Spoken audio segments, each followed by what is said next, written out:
Ils étaient plus de 400 manifestants à s'être rassemblés ce midi devant le tribunal de grande instance de Saint-Étienne.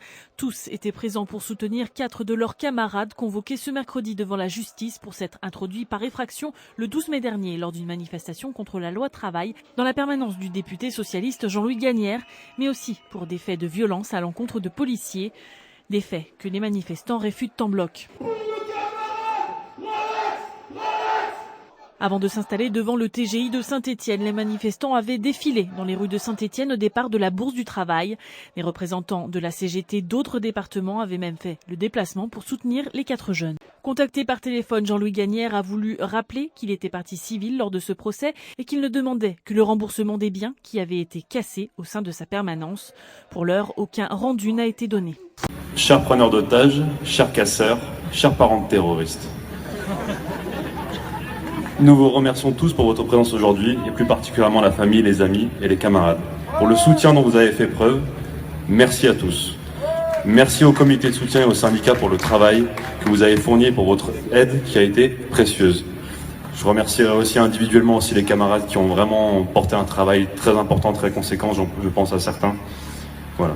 Et surtout, un grand remerciement à nos avocats, Maître Thiebaud, Maître Perrard et Maître Vaucanson, qui nous a aussi assisté pendant la garde à vue.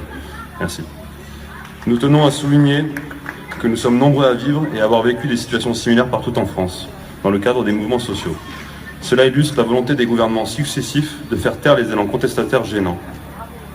Aussi, nous affirmons notre soutien inconditionnel à tous les militants qui subissent ou ont subi la répression.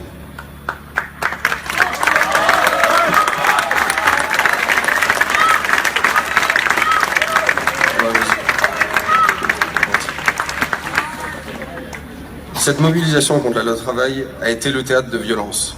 D'abord celle de la police, la première que l'on voit et que l'on vit sur le terrain, mais aussi surtout la violence d'État. Rappelez-vous les déclarations de Bernard Cazeneuve ou de Manuel Valls. Les innombrables tentatives de criminaliser le mouvement, désolé c'est un mot difficile, le mépris envers le combat syndical ainsi que celui envers le peuple qui exprime son désaccord. Tout cela relayé par l'appareil médiatique au service du pouvoir. Leurs tentatives ne marcheront pas. Ils ne nous font pas peur et nous sommes déterminés à ne rien lâcher. Nous ne pourrons pas nous soumettre à toutes ces années de régression sociale. L'action du 12 mai était purement symbolique. Elle avait pour but d'interpeller les élus. Ils ont des comptes à rendre au peuple, ils ne sont pas intouchables. Lorsque la seule réponse donnée à la rue est un 49-3, la rue se doit de crier un peu plus fort. Car celui qui commande doit savoir commander en obéissant.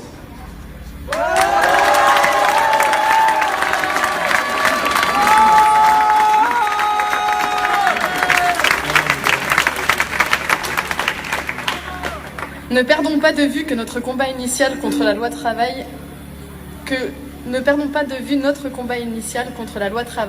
ni le combat principal qui est celui contre le capitalisme, fondateur d'une société d'exploitation, d'inégalité et destructeur du lien social. Cette même loi n'en est qu'une des expressions parmi tant d'autres.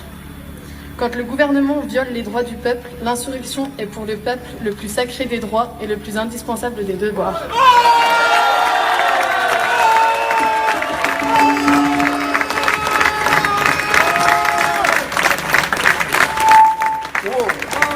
Et alors enfin, on tenait quand même à remercier monsieur le député socialiste Jean-Louis Gagnère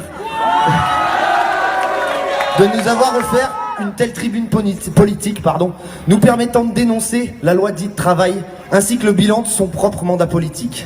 Jean-Louis Gagnère est à l'image de cette frange de la classe politique qui croit pouvoir prendre en otage la démocratie. Car oui, ce sont bien eux les preneurs d'otages, les casseurs d'acquis sociaux. Merci à vous d'être venus.